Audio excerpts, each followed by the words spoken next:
Señoras y señores, damas y caballeros, ladies and gentlemen, buenas noches y gracias por visitar nuestro teatro de la historia. Un teatro diferente. Un teatro como no han visto nunca antes. Un teatro donde las historias se cuentan entre bambalinas.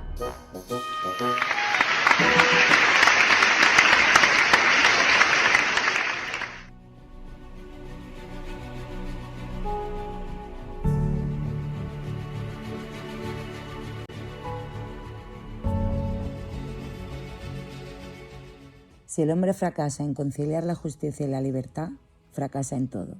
Albert Camus.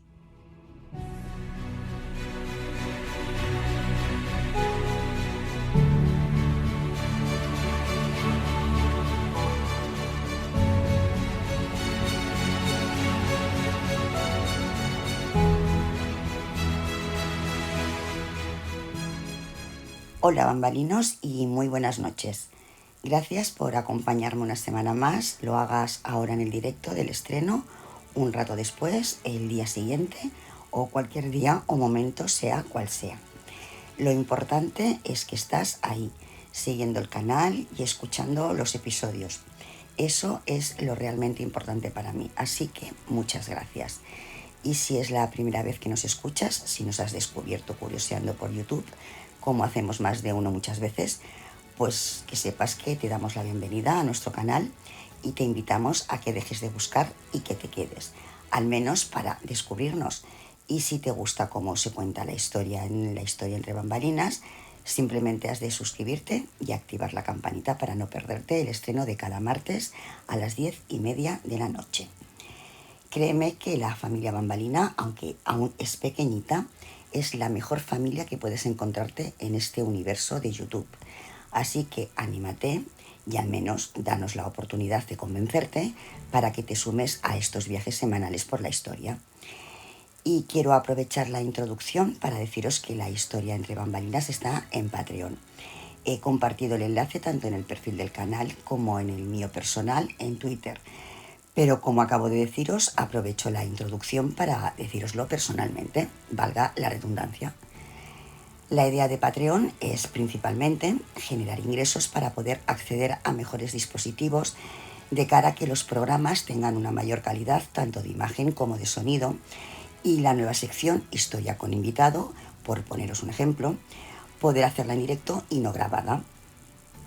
El directo, todos lo sabemos de chats de otros programas donde coincidimos habitualmente, permite a quien escucha o ve el programa poder interactuar de una forma más directa con el invitado o invitados, mientras que el programa grabado pues no nos da esa oportunidad.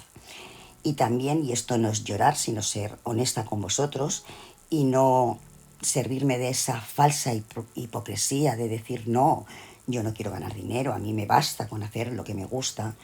Pues si os dijera eso, os estaría mintiendo, y presumo de ir de frente y practicar en la medida de lo posible la honestidad. Y os aseguro que mi trabajo me encanta, o sea, eso es totalmente cierto. Pero también es cierto que supone muchas horas de trabajo a lo largo de la semana y no solo de grabación.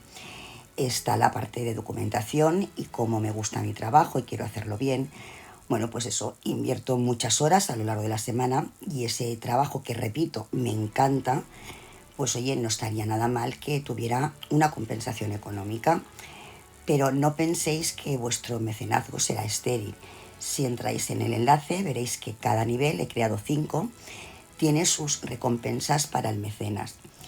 Y la ventaja de Patreon es que no te obliga a ningún compromiso. Si un mes no te va bien o por lo que sea decides dejar de patrocinar, pues con darte de baja es más que suficiente. En el Patreon de la historia entre bambalinas encontraréis, por ejemplo, que todos los mecenas, independientemente del nivel de mecenazgo, verán sus nombres en los créditos iniciales y finales como reconocimiento a su aportación para ayudar al canal. Creo que es lo mínimo que merecen los que deciden patrocinar el canal.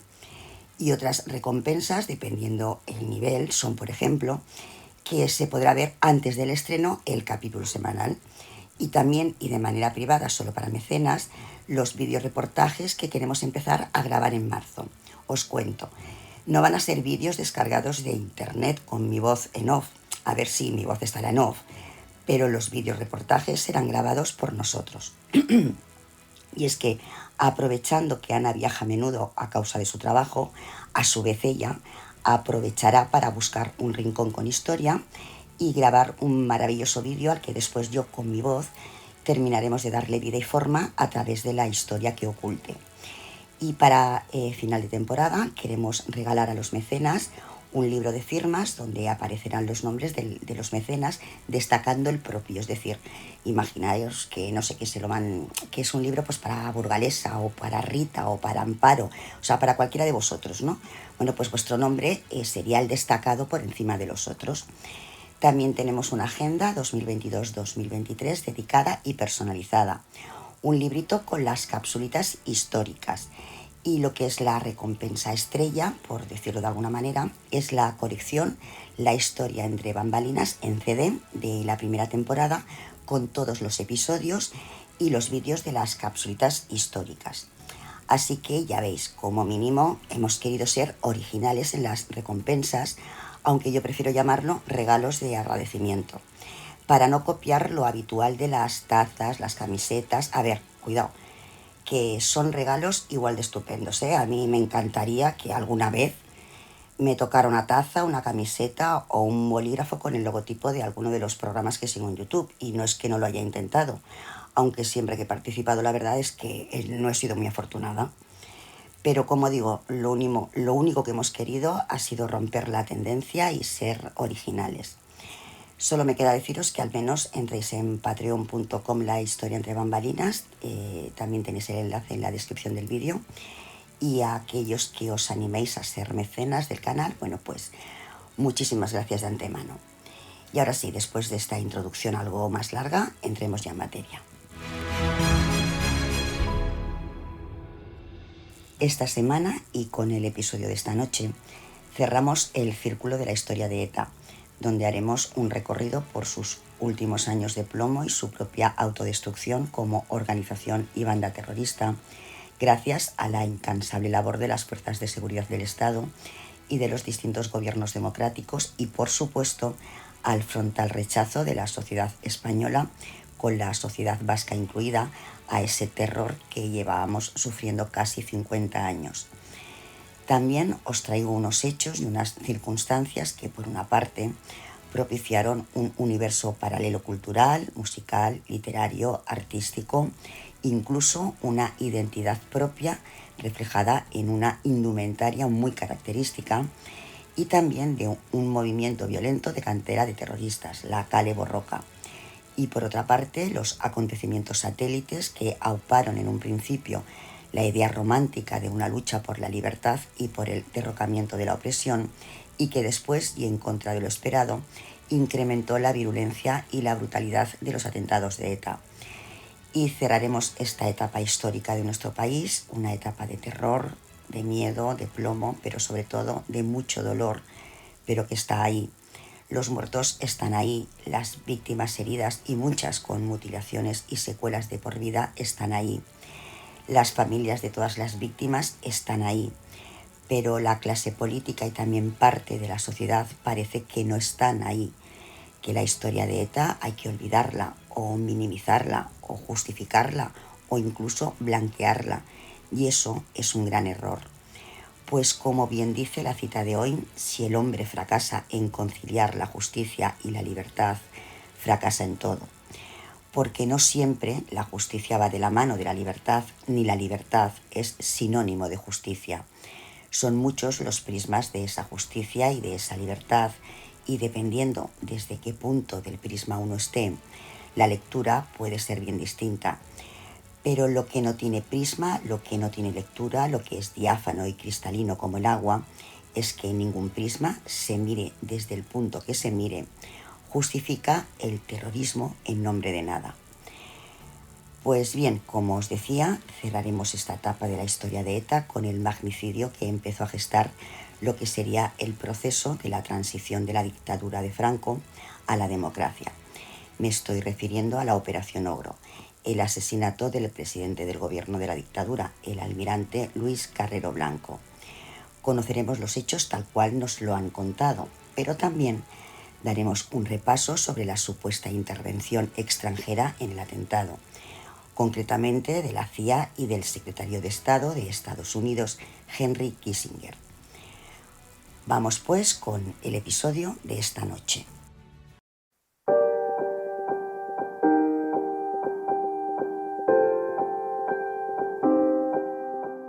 La semana pasada finalicé el capítulo con el asesinato el 12 de julio de 1997 tras haber sido secuestrado 2 días antes del concejal del PP en Ermua, Miguel Ángel Blanco.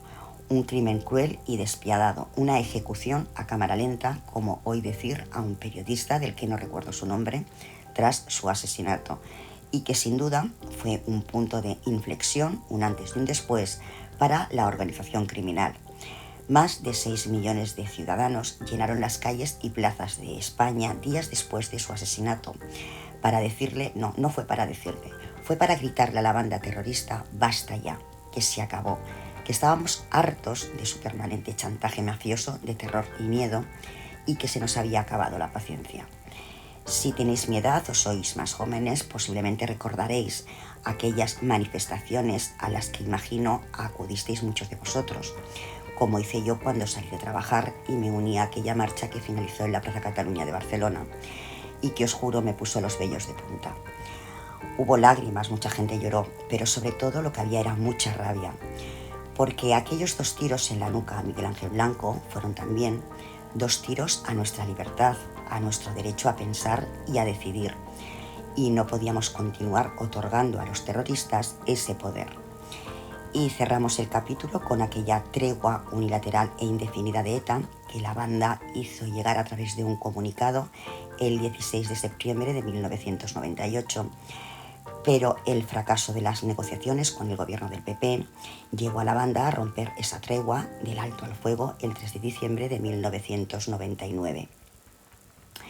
Importante es destacar el por qué ETA declaró aquella tregua unilateral e indefinida, y para ello debemos situarnos en el 12 de septiembre de 1998, cuando en la Casa de Cultura de Fray Diego de Estella, en Navarra, se firma el Pacto de Estella, también conocido como Acuerdos de Estella, Pactos o Acuerdos de Lizarra y posteriormente Acuerdos de Lizarra-Garazi.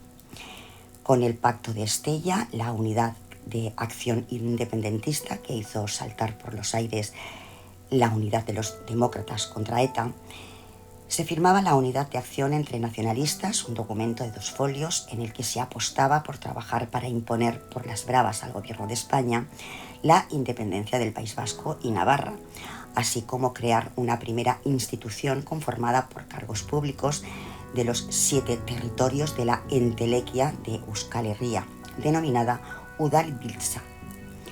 El acuerdo fue firmado por 9 partidos políticos, PNV, Herri Batasuna, Eusko Alkartasuna e Izquierda Unida del País Vasco, entre otros, 8 sindicatos, entre los que estaban ELA y LAB, y más de una veintena de organizaciones como Elkarri, Jarrai o Gestoras Pro Amnistía, entre otras.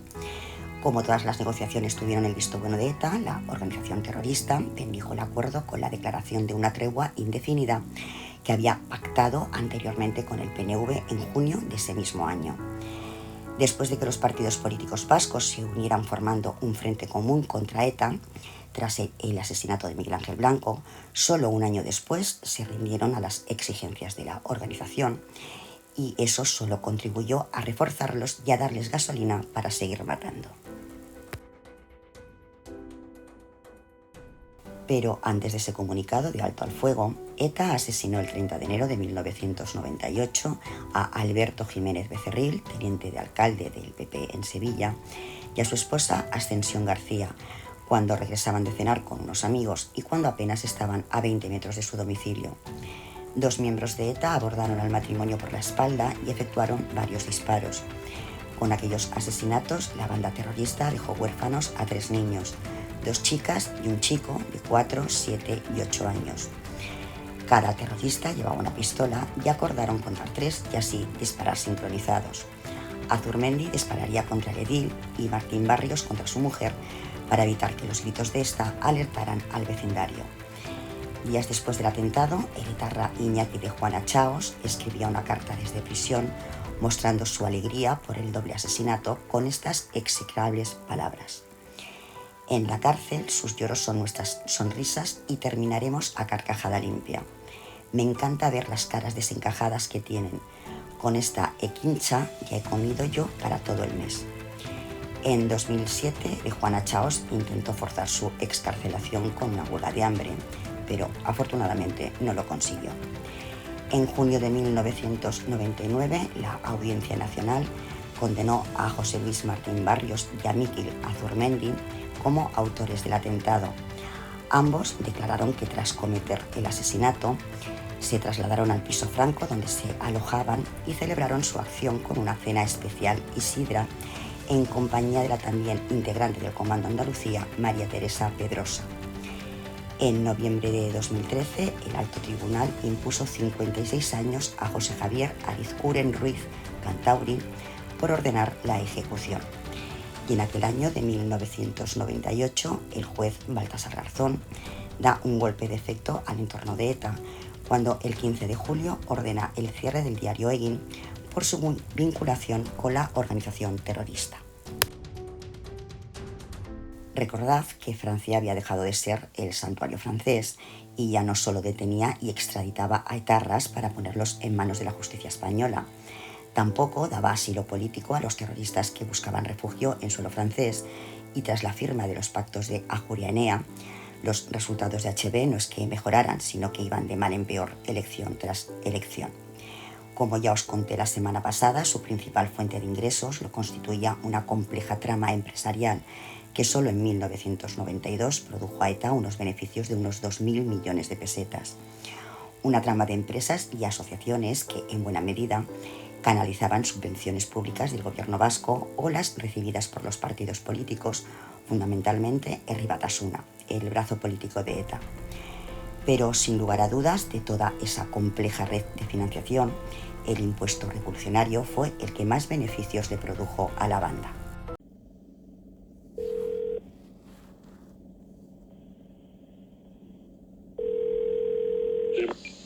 Sí, ya me han dicho otros que no hay arreglo, ¿no? Sí, bueno, ya lo dije ya cuando podía llegar, oye, yo no puedo más, oye. ¿Hasta cuándo? Ya les dije yo que esta ya no puedo más, oye. ¿Cuánto? Joder, ya te dije, 5 de julio y 5 pues de septiembre por ahí, joder. No hay trato entonces.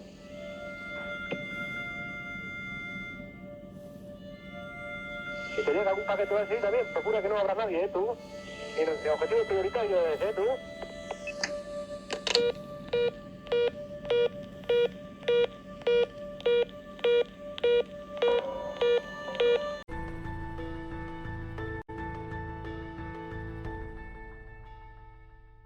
Cuando la semana pasada os hablé del impuesto revolucionario, sí que es cierto que lo hice de forma bastante resumida para lo que fue realmente.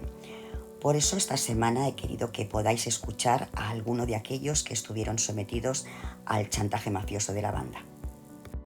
Una carta de esas es una mala noticia, es un problema, es una cosa que te deja, que te saca de tu sitio, que te cambia la vida. Ya sabes, como estás de miedo y dices, coño, te dicen, no salgas a la calle a las mismas horas y no hagas esto y no hagas aquello. Entonces, ¿qué ocurre? Pues reaccionas de la siguiente manera, dejas de hacer un montón de cosas que antes hacías. Por ejemplo, el salir con los amigos a tomar chiquitos, yo dejé y no he vuelto a recuperar ese hábito, no he sido capaz. Que hemos vivido fatal durante muchos años, con mucho miedo, porque el miedo, cualquier persona que lo haya sentido, es una sensación espantosa, que luego además te afecta a muchas áreas de tu vida. Y ahora que no tenemos miedo y ahora que la gente, me da igual cómo piense, la gente puede hablar en la calle, expresar sus ideas, porque antes solamente las podían expresar ellos, el resto no podía. Yo recuerdo con muchísima alegría las épocas en las que estudié fuera de Euskadi, porque era una maravilla, ¿no? Tener que estar pensando qué camino cogía para irme a la universidad, o a qué bar iba o a qué bar no iba, o con quién te cruzabas por la calle. Yo me acuerdo, el hecho de que nadie supiera quién eras tú, para mí eso era gloria bendita. Ellos son Yone y Miguel, padre e hija y empresarios de Euskadi que, como habéis podido escuchar vosotros mismos, fueron víctimas de la extorsión de ETA. Y como ellos, otros miles. Muchos, es cierto, que se rebelaron contra aquella extorsión mafiosa, negándose a pagar, movidos por sus principios éticos y morales, e incluso plantándoles cara, negándose también a llevar escolta. Otra forma de rebelarse contra sus opresores, porque ETA oprimía, perseguía y ejecutaba a todo aquel que no acatara su ideología. Exactamente lo mismo que esa ETA que ellos representaban decidió combatir en plena dictadura. Está claro que el antaño oprimido convirtió su lucha revolucionaria en una dictadura de muerte y plomo.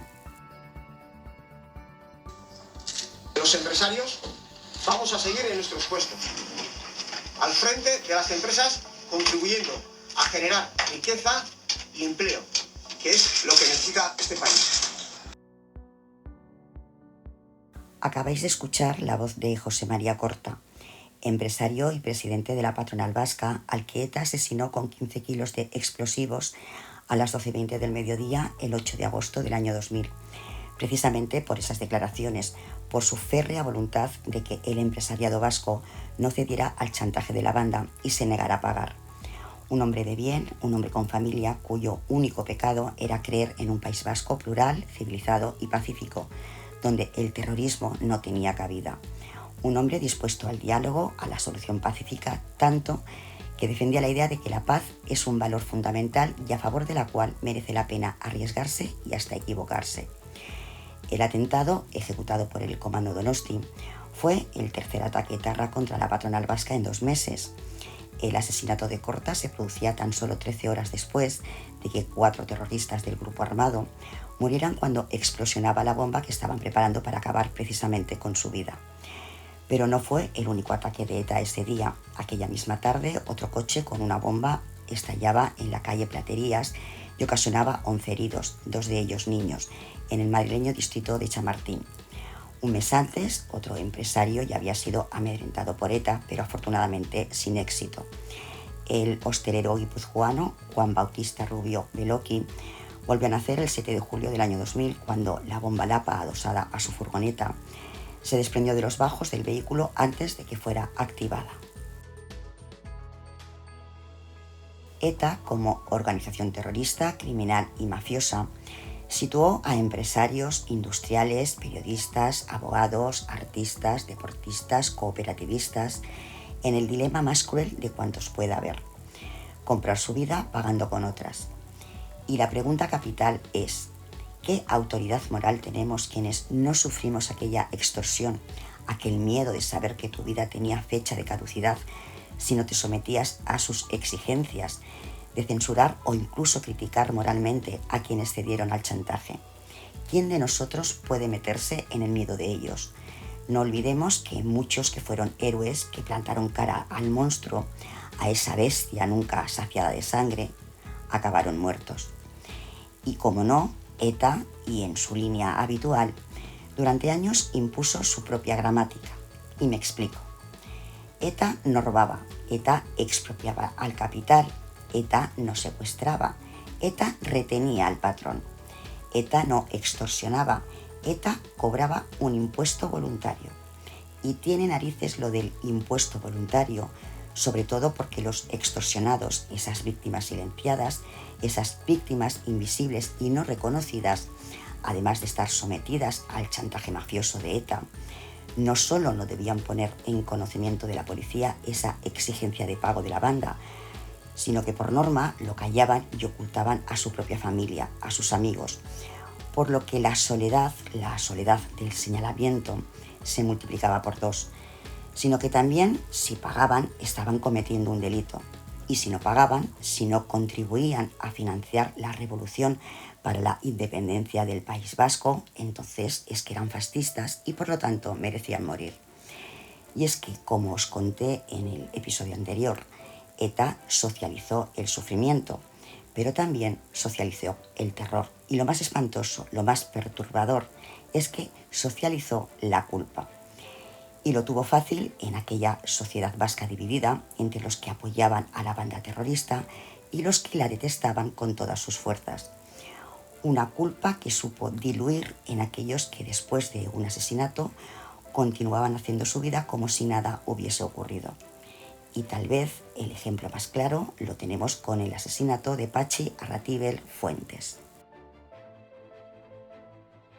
El 11 de febrero de 1997, durante la celebración de los carnavales de Tolosa, era asesinado de un tiro en la nuca el empresario Patxi Arratibel Fuentes, uno de los mediadores en el secuestro de Mariano Revilla por ETA, mientras paseaba en compañía de su hijo Borja, de 12 años, y un cuñado. El empresario y los miembros de la comparsa Kabila, que dirigía desde hacía casi 4 lustros, habían almorzado como cada año en el bar Beti Alai, ubicado en la parte vieja de la localidad guipuzcoana. Poco antes de las 12 del mediodía, 2 individuos disfrazados con chilaba negra, peluca y gorro árabe se acercaron por detrás y uno de ellos le descerrajó un tiro en la cabeza. Aprovecharon el tumulto para escapar, mientras que el cuerpo de Arratibel quedó tendido en el suelo en medio de un gran charco de sangre y ante el espanto de los testigos presenciales. Todavía con vida, Arratibel fue trasladado al Hospital Nuestra Señora de la Asunción de Tolosa, pero no pudo hacerse nada por salvarle la vida. Las fiestas de carnaval no se interrumpieron, sino que continuaron. Apenas media hora después llegó su hermano pequeño, Juancho, y poco después Pilar Fuentes, madre de ambos y que hacía solo un mes había perdido a su esposo. Prefiero que les escuchéis a ellos y no ser yo quien os lea lo que expresaron, devorados por el dolor y por la rabia.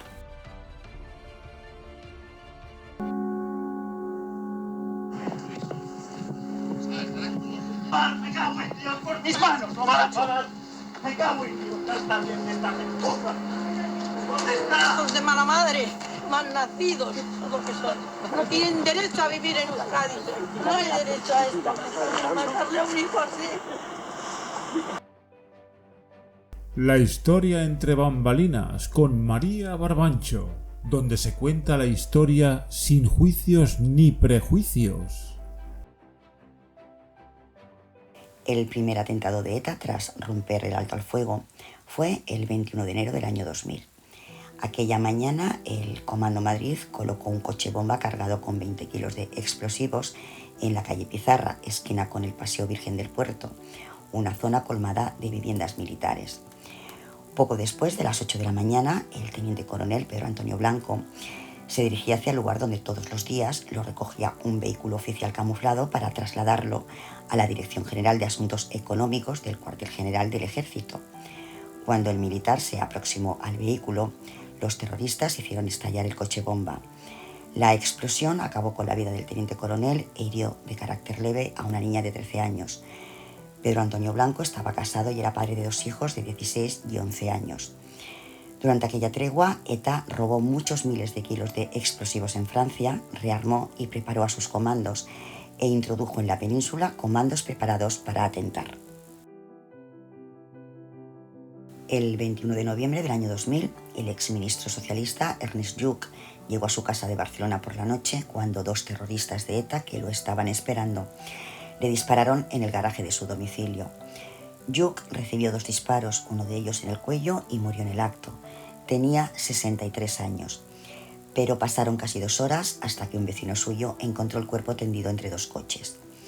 Tras los disparos, los asesinos huyeron en un coche con las matrículas dobladas, un procedimiento habitual en ETA, y lo hicieron explosionar sin causar ningún herido en un descampado a unos 500 metros del domicilio de Lluch y a pocos metros de la residencia del que por entonces era presidente del PP en Cataluña, Alberto Fernández Díaz. 2 meses después, el 11 de enero de 2001, la Guardia Urbana detuvo en Barcelona a 2 integrantes del Comando Barcelona por su presunta relación con el atentado: José Ignacio Cruchaga y Liarni Armendáriz. En julio de 2002, la Audiencia Nacional condenaba a cada uno de ellos y también a Fernando García Jodra a 33 años de prisión como responsables del atentado.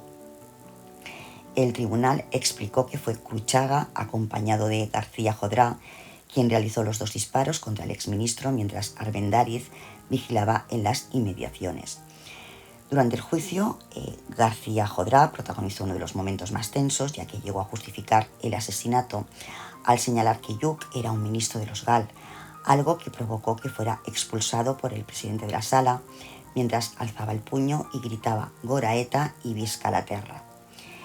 Y si algo distinguió a Ernest Lluch fue su incansable lucha por el diálogo, por tender puentes.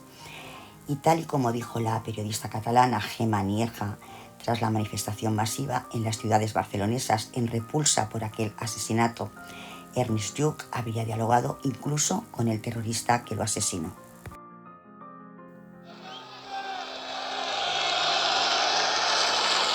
Bien, buenas tardes, hola, ¿qué tal? ¿Cómo estamos?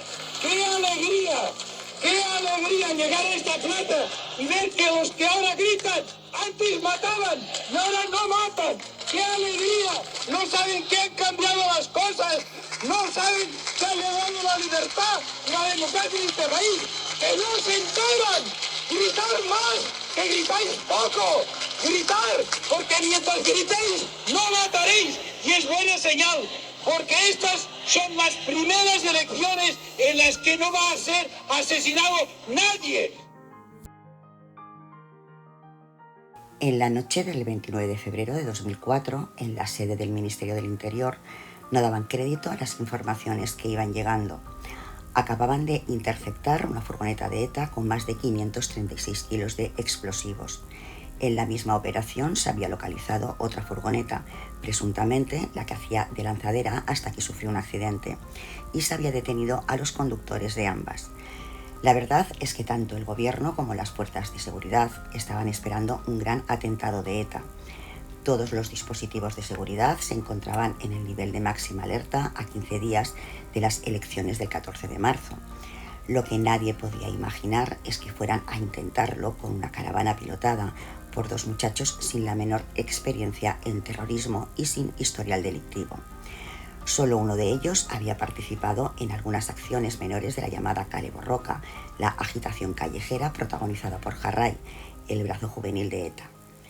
Gorka Vidal Álvaro e Irkus Vadillo Borde, los conductores de la caravana etarra atrapada en Cuenca, mostraron desde el primer momento una excesiva disposición a colaborar. De hecho, no hizo falta gran cosa para que se vinieran abajo. Poco antes de su detención, la Guardia Civil había pretendido ayudarle al darse cuenta de que había tenido un accidente, pero cuando le propusieron llevarle a un médico, Irkus Vadillo Borde, uno de los conductores, dijo: «Soy de ETA». Explicaron que tenían orden de dejar la furgoneta de los explosivos en algún lugar industrial cercano a Madrid, en el que una posible explosión no causara muchas víctimas. El caso es que nadie se creyó aquella versión. Un atentado de tanta trascendencia, pocos días antes de las elecciones, no se podía haber dejado al albur de unos principiantes, así que las furgonetas interceptadas eran simplemente un transporte de mercancía. Y se descartó por completo que fueran los 2 jóvenes detenidos los encargados de realizar el atentado. ¿Qué quiere decir esto? Pues que los etarras tenían que entregar a alguien, a un tercero, la furgoneta con los explosivos. Todo apunta a que el objetivo era una zona industrial de Madrid, aunque también se averiguó que habían planeado atentar en diciembre de 2003 contra la estación de esquí de Baqueira Beret en Lleida y también durante la boda del príncipe, el actual rey. Pero solo 4 años antes, ETA ya pretendió atentar con otra caravana de muerte. Gracias a la detención de Ana Belén Eguest, integrante del Comando Madrid y ex edil de HB, las fuerzas de seguridad supieron que el 22 de diciembre de 1999, a las 19:56 horas, el Comando Madrid tenía previsto derribar el rascacielos Torre Picasso con 2 furgonetas bomba cargadas con 1.700 kilos de cloratita, aparcándolas en los túneles y sótanos que recorren los pies del edificio. Por suerte, la intervención de una patrulla de tráfico de la Guardia Civil en Zaragoza, que interceptó los 2 vehículos, evitó una tragedia de grandes proporciones, habida cuenta de que más de 5.000 personas trabajaban en la torre y que, según los expertos, los 1.700 kilos de cloratita, un explosivo menos rompedor que la dinamita pero de alta potencia, hubiera sido más que suficientes para dañar los cimientos del rascacielos de 43 plantas y derribarlo, haciendo caer la estructura de 157 metros sobre sí misma si los terroristas hubiesen aparcado las camionetas cerca de algunos de los pilares del rascacielos. A las 16:38 horas del 22 de febrero del año 2000, Fernando Buesa se dirigía a pie acompañado de su escolta Jorge Díez a la sede del Partido Socialista de Euskadi Alavés. Cuando cruzaban por la Universidad de Vitoria, ETA hizo estallar una furgoneta bomba que cegó la vida de ambos. Fernando Buesa era el portavoz del Partido Socialista de Euskadi y había sido vicelehendakari del gobierno vasco años atrás. En el momento de su asesinato era opositor al gobierno nacionalista de Juan José Ibarretxe, apoyado parlamentariamente por Euskal Herritarrok, la marca de la izquierda abertzale. Su asesinato condicionó la campaña electoral del año 2000, al producirse 3 días antes de haberse iniciado. Sepultó definitivamente la tregua etarra de 1998. Abrió el año de mayor concentración de asesinatos de políticos e intelectuales, evidenció la división de Euskadi entre nacionalistas y constitucionalistas y estimuló a PSOE y PP a suscribir el pacto antiterrorista, antesala de la ilegalización del brazo político de ETA. El asesinato de Fernando Buesa puso al rojo vivo la fractura abierta en la sociedad vasca al embarcarse el PNV en un Frente Nacional Vasco por vez primera tras reinstaurarse la democracia. Ibarretxe, en aquel momento lehendakari, no midió las consecuencias del asesinato de Buesa y no reaccionó, al ser prisionero de la dinámica del Frente Nacional Vasco en la que estaba el PNV, con el Pacto de Lizarra de 1998 y que provocó en la sociedad vasca una profunda herida entre nacionalistas y constitucionalistas que no se cerró hasta 2016, cuando el lehendakari Urkullu pactó con la líder socialista Idoia Mendia el gobierno de coalición.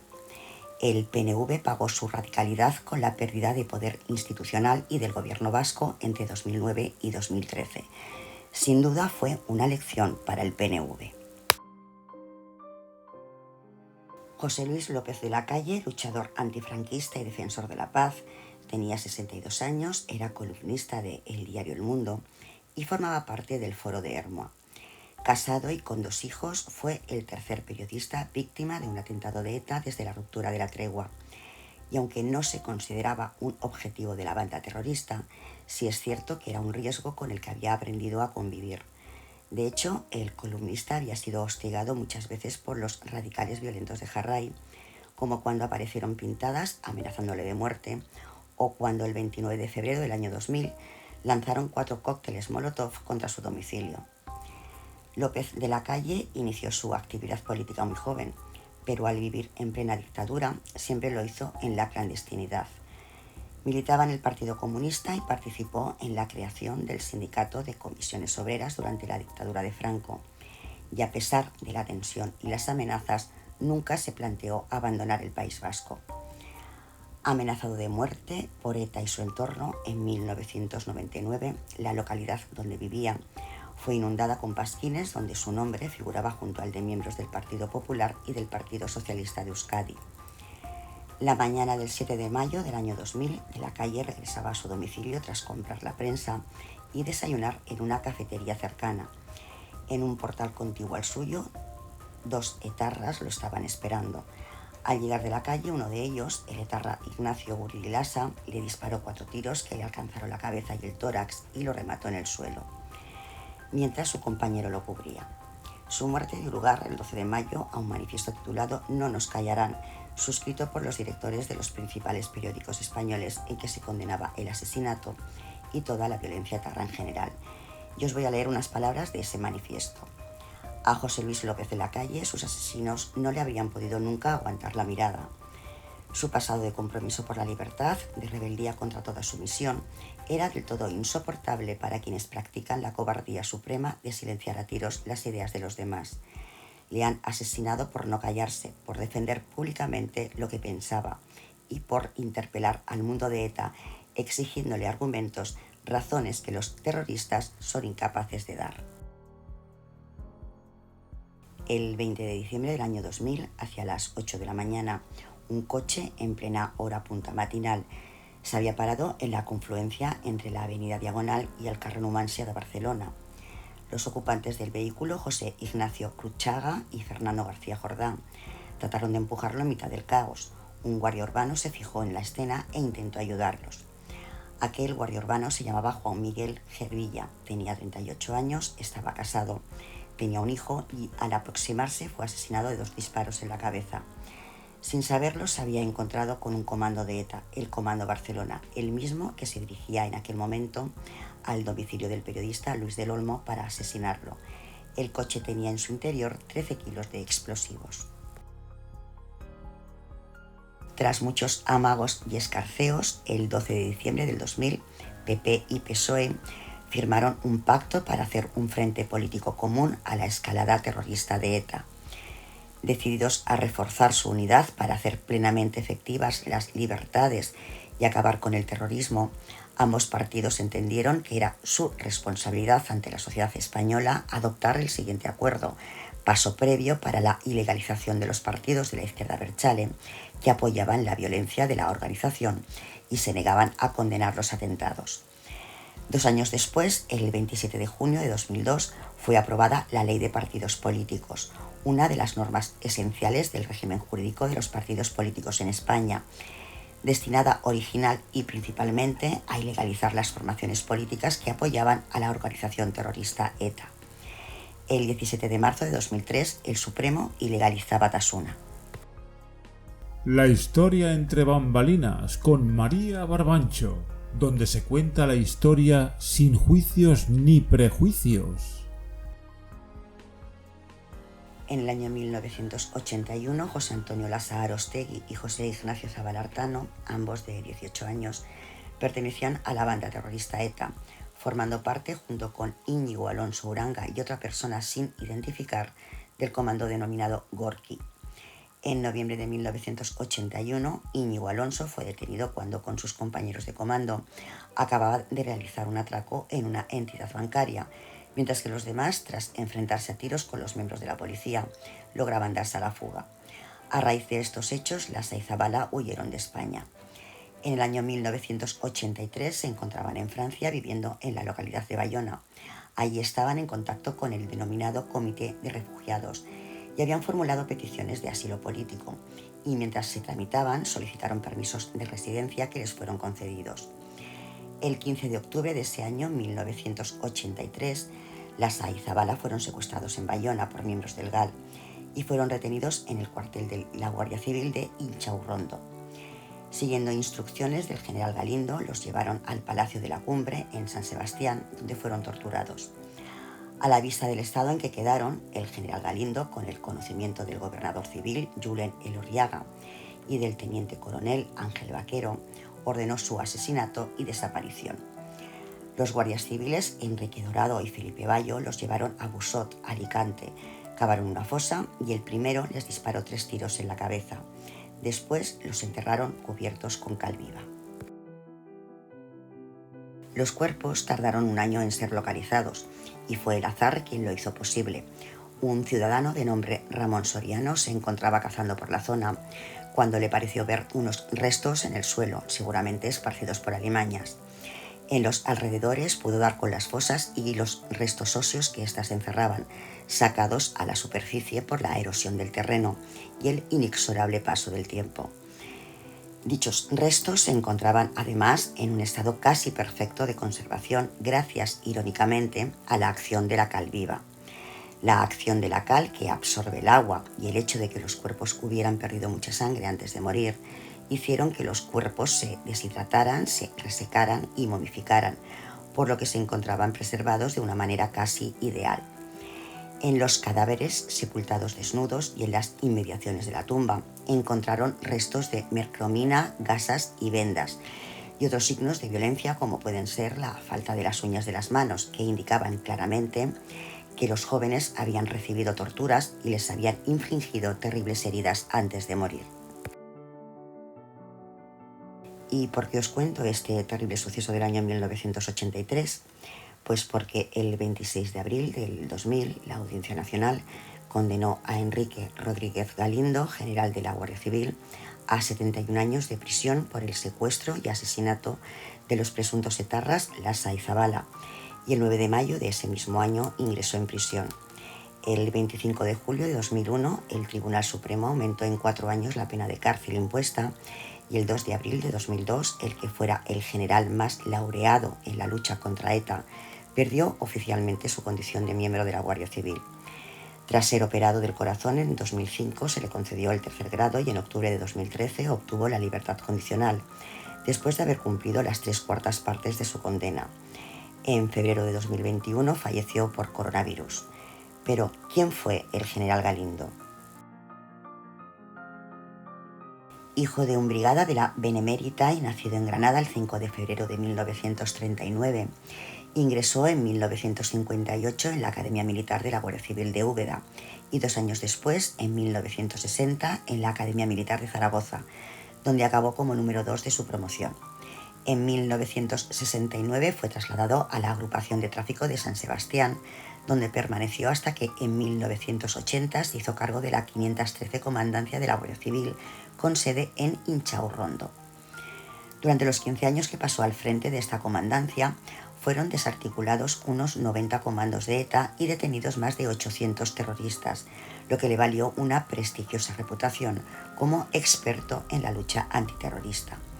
Su trayectoria estuvo jalonada, además de sonados éxitos como la detención en Bidart, Francia, el 29 de marzo de 1992, de los 3 máximos dirigentes etarras, Francisco Mújica Garmendia, Paquito, José Luis Álvarez Santa Cristina, Chelis, y José María Aguirre Erostarbe, Fiti. El 13 de diciembre de 1995 fue destinado a la Dirección General de la Guardia Civil, donde ejerció de vocal asesor del director del instituto, Ferran Cardenal. Sin embargo, la reapertura del caso relativo al secuestro y asesinato de los presuntos etarras José Antonio Lasa y José Ignacio Zabala centraron las investigaciones en torno a él. Y su nombramiento como general de la Benemérita por el Consejo de Ministros el 4 de agosto de 1995 agudizó aún más la polémica. Objetivo de ETA, en 1990, la banda terrorista intentó asesinarlo mediante el envío de un libro bomba que los agentes de Inchaurrondo desactivaron antes de que llegara a su destinatario. Rodríguez Galindo obtuvo numerosas condecoraciones de la Guardia Civil, incluida la máxima distinción, la Orden del Mérito de la Guardia Civil de Oro. Aún así, esa brillante carrera en la lucha contra el terrorismo la empañó él mismo cuando cruzó la delgada línea que separa lo legal de lo ilegal. El 15 de mayo de 2001, el periodista Gorka Landaburu recibió en su casa un paquete bomba. Perdió la visibilidad en un ojo, heridas que le han dejado grandes cicatrices por el cuerpo y varios dedos de las manos amputados. El 20 de agosto del 2000, a las 6 de la mañana, ETA asesinó en Sallén de Gállego, en Huesca, a los agentes de la Guardia Civil, José Ángel de Jesús Encinas, de 22 años, e Irene Fernández, que tenía 32, mediante una bomba lapa adosada a los bajos del Nissan Patrol en el que se disponían a patrullar ese domingo. Irene Fernández se convirtió así en la primera mujer guardia civil asesinada por ETA. A las 20:30 horas del domingo 4 de agosto de 2002, ETA hizo explotar un coche bomba cargado con 100 kilos de dinamita titadine y metralla frente a la casa cuartel de la Guardia Civil en Santa Pola, Alicante, y junto a una glorieta muy concurrida de la localidad, donde confluían varias paradas de autobús. La explosión mató a Cecilio Gallego Alaminos, un jubilado que esperaba la llegada de un autobús en la parada situada enfrente del cuartel para dirigirse a Torrevieja, y al que la onda expansiva lanzó a varios metros del lugar, provocándole la muerte en el acto. Y a la niña de 6 años, Silvia Martínez Santiago, hija de José Joaquín Martínez, agente de la Guardia Civil, que se encontraba en ese momento jugando en su domicilio de la casa cuartel, junto a su madre, una tía y un primo, y que sufrió heridas de extrema gravedad, muriendo mientras era trasladada al hospital. La explosión causó además heridas de diversa consideración a otras 56 personas y cuantiosos daños materiales en los inmuebles cercanos. 2 pisos de la casa cuartel resultaron destrozados y decenas de edificios de los alrededores resultaron dañados por la onda expansiva de la explosión, por lo que unos 150 vecinos tuvieron que ser realojados por el ayuntamiento. La explosión provocó una densa columna de humo visible a varios kilómetros de distancia, el estallido de cristales de numerosas ventanas y la caída de tabiques de los inmuebles cercanos. Además, la deflagración del coche bomba mantuvo esa zona de Santa Pola, conocida como El Palmeral, sin fluido eléctrico. La detonación del vehículo pudo ser oída en un radio de varios kilómetros, según explicaron comerciantes del lugar. El objetivo de la banda terrorista, sin duda, era provocar una matanza, pues no se recibió ningún aviso sobre la colocación del coche bomba. La zona fue acordonada por agentes de las fuerzas de seguridad del Estado, pues se temía que se produjera la explosión de un segundo coche bomba. Un equipo de la Cruz Roja se desplazó hasta el lugar para atender a los heridos. Los más graves, 4 personas, fueron trasladados al Hospital General de Elche, el centro sanitario más cercano al lugar en el que se produjo el atentado. Los más leves fueron atendidos en el lugar de los hechos en una especie de hospital de campaña. Media hora después iba a celebrarse un festival de danza infantil en el lugar, lo que podía haber provocado un drama aún mucho mayor. El 3 de octubre de 2004, la policía francesa detiene a los dirigentes de la organización Anne Boto y Miquel Ancha. Y un dato que creo es de interés es que a partir del momento que Francia colabora con España en la lucha contra el terrorismo, la organización puso en su punto de mira a la Fuerza Lever, encargada de haber encarcelado a muchos etarras. El 2 de noviembre de 2004 se hace pública una carta de 6 históricos etarras en prisión y apoyada por 100 presos de la organización, en la que abogan por el abandono de las armas. El 8 de enero de 2005, 3 bombas de escasa potencia estallaron y causaron desperfectos de poca importancia en un concesionario de coches del barrio bilbaíno de Deusto, en una empresa de grúas de Ordizia y en un camión de la empresa de transportes DHL en Añorga. Y otro artefacto similar fue colocado en un concesionario de Baracaldo, aunque se descubrió 4 días después y no causó daños. El 18 de enero de 2005 estalla un coche bomba cargado con 40 kilos de explosivo en Guecho, 15 minutos después de avisar de su colocación y sin que diera tiempo a acordonar la zona. Causó heridas leves a un ertzaina. El 30 de enero de 2005, la explosión de una bomba en el Hotel Pordenia, en Denia, causó un herido leve y daños materiales cuantiosos. Una llamada telefónica en nombre de ETA a la DIA de Bilbao, una organización sin ánimo de lucro, fundada como Asociación de Ayuda en Carretera, alertó de la colocación del artefacto media hora antes de su explosión, lo que permitió desalojar a las 200 personas que estaban en el establecimiento. El 9 de febrero de 2005, un coche bomba cargado con entre 20 y 30 kilos de cloratita estalló en el Campo de las Naciones de Madrid, tras un aviso en nombre de ETA al diario Gara, que causó 43 heridos leves y daños materiales en los edificios y vehículos cercanos. El 27 de febrero de 2005, un artefacto de poca potencia explotó en los jardines de la residencia de descanso para empleados del BBVA de la localidad alicantina de Villajoyosa, después de que una llamada telefónica alertara al diario Gara en nombre de ETA de su colocación. El 18 de mayo de 2005, el Congreso aprueba una resolución que avala un hipotético diálogo del gobierno con ETA si la banda abandona las armas. 4 días después, el 22 de mayo de 2005, ETA colocó 2 bombas en Zarauz. El 10 de julio de 2005, los presos etarras Paquito, Ignacio Aracama, Macario, Iñaki Lemona, Carlos Almorza Arrieta, Kepa Solano Arrondo y Koldo Aparicio Benito son expulsados de ETA y del colectivo de reclusos tras apostar por el fin de la violencia. Y ese mismo año, 2005, se inician conversaciones entre el gobierno y ETA en Ginebra, siendo Josu Ternera el portavoz de la banda, y que fueron, como no, un fracaso, pues la banda exigía nada menos que una cierta relajación policial y facilidades para que Batasuna pudiera actuar.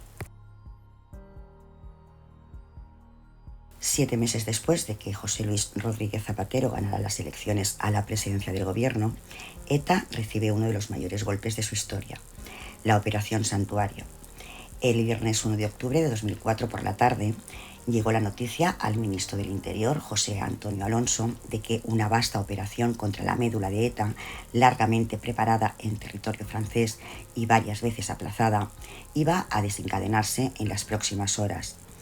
Al otro lado de la frontera, 150 agentes franceses, acompañados de 7 observadores de la Guardia Civil, estaban listos para asaltar 7 viviendas. Podía caer gente importante, pero no había precisión al respecto. Además, todo podía irse al garete o aplazarse, como ocurrió a finales de julio y a mediados de agosto, debido a que no habían entrado en la red alguna de las piezas que se pensaba alcanzar. Mientras, todo debía dar apariencia de normalidad. El ministro del Interior, José Antonio Alonso, y el secretario de Estado de Seguridad, Antonio Camacho, estuvieron pendientes toda la mañana de ese sábado, pero a media tarde se desplazaron a Zaragoza para participar en los actos de la patrona de la Guardia Civil, aunque en realidad se desplazaban al centro donde se estaba recabando toda la información sobre los preparativos de la operación, que fue ubicado de forma accidental en el Hotel Meliá de Zaragoza. Allí estaban alojados el director general de la Guardia Civil, teniente general Carlos Gómez Arruche, el director general de operaciones del Instituto Armado, general de división José Manuel García Varela, y el responsable de información y policía judicial, el también general de división Atilano Hinojosa Galindo. Los mandos del Instituto Armado comunican a sus superiores que la operación puede ser histórica, incluso definitiva, no solo porque se sabía que iba a ser requisado un enorme arsenal de armas y explosivos, sino porque era posible, solo posible, que cayera gente muy importante. Todos estuvieron presentes en una cena oficial que se prolongó hasta las 11:30 de la noche del sábado. Antes de despedirse para dormir, se citaron para desayunar a las 9:30 del domingo en la 5ª planta del hotel. El sur de Francia era entonces un hervidero. Los equipos de investigación y asalto estaban tomando posiciones de forma discreta y observaban todos los movimientos en un amplio radio de seguridad alrededor de las 7 casas que iban a ser tomadas. Finalmente, la operación arranca a las 6 de la mañana del domingo. A las 9:30 de la mañana de aquel domingo, los mandos de la Guardia Civil ya tienen la primera lista de detenidos y los primeros avances sobre el material incautado. Los observadores hablan de 21 detenidos e incluso de 30 subfusiles y una enorme cantidad de explosivos. Entre los detenidos, Anboto y Miquel Ancha. Ancha se ocultaba tras una puerta de la casa muy cerca de la cocina y Anboto estaba en la habitación de su hijo. Cuando la información es transmitida al presidente Zapatero y al ministro Alonso, estos optan por la precaución y exigen que se cotejen las huellas dactilares de quienes parecen ser Ancha y Anboto con los archivos de Madrid. Mientras tanto, en Zaragoza, desde la tribuna donde presencian los desfiles de la Fiesta del Pilar, los generales García Varela e Hinojosa no paran de hablar por teléfono con sus agentes en Madrid y el sur de Francia. Todo apunta a que el reconocimiento visual es seguro, no cabe duda, son Ancha y Anboto, pero el resultado de las verificaciones de las huellas dactilares llegadas a Madrid no son claras. En una de las casas asaltadas, los agentes sospechan que algo raro hay en la guardilla, que bajo el frigorífico industrial de la vivienda de Briscoes hay algo más que un simple enlosado y que el mando a distancia localizado en Urruñe sirve para descubrir otro escondite. Todos ocultan zulos repletos de armas, pero el que más sorprende es el de Saint-Pierre-du-Roubaix, donde el escondite estaba recubierto por todas partes de material aislante para proteger tanto el espacio dedicado al almacenamiento de archivos en papel, todos eso sí en sus clasificadores, como el arsenal, guardado en cajas antihumedad. Finalmente, el Servicio de Información de la Guardia Civil comunica al secretario de Estado que el cotejo de las huellas de Anboto ha sido positivo y la información es transmitida inmediatamente al presidente del Gobierno.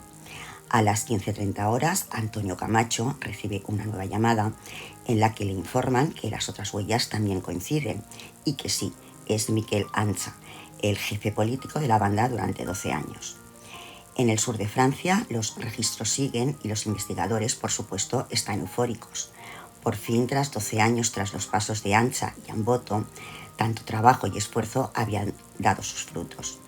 Los investigadores saben que, a pesar del éxito de la operación, no pueden bajar la guardia y deben seguir trabajando, fijando como sus objetivos los posibles relevos de los detenidos.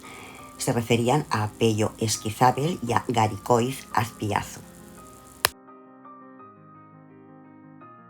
El 22 de marzo de 2006, ETA anuncia un alto el fuego permanente que entró en vigor 2 días después, el 24 de marzo. El 29 de junio de 2006, el presidente del gobierno, José Luis Rodríguez Zapatero, pide autorización al Parlamento para entablar un posible diálogo con ETA. El 30 de diciembre de 2006, ETA rompe la tregua con el atentado con coche bomba en la Terminal 4 del aeropuerto de Barajas, en el que murieron 2 ciudadanos ecuatorianos. Era el primer atentado mortal desde la declaración del alto al fuego, aunque oficialmente la organización terrorista no anunció la ruptura de la tregua hasta junio de 2007. Y el presidente del gobierno da por finalizada cualquier propuesta de negociación con ETA. El 1 de diciembre de 2007, ETA asesina a los guardias civiles Raúl Centeno y Fernando Trapero en la localidad francesa de Cap-Breton. Un atentado que tuvo connotaciones especiales por su ensañamiento, por romper ETA su regla de oro de no actuar en Francia y porque la banda no asesinaba desde el atentado de la T4 en Barajas justo un año antes. Todo apunta a que eran los últimos coletazos de ETA, que cesó definitivamente 4 años después, eso sí, tras cometer 8 asesinatos más. Fue un asesinato puro y duro, a sangre fría, con 2 tiros a bocajarro, y es absolutamente falso que fuera tras un enfrentamiento armado, como dijo ETA. Los 2 guardias civiles que estaban fuera de servicio desayunaban en una cafetería de Capbreton, con tan mala suerte que en el mismo establecimiento también estaban Sayoya Sánchez, Asier Bengoa y Miquel Carrera Ata, el autor de los disparos. Cuando salieron de la cafetería y se montaron en el coche, los etarras, que fueron tras ellos, los encañonaron y, aun sabiendo que iban desarmados, les dispararon a la cabeza. Fue una ejecución brutal y despiadada.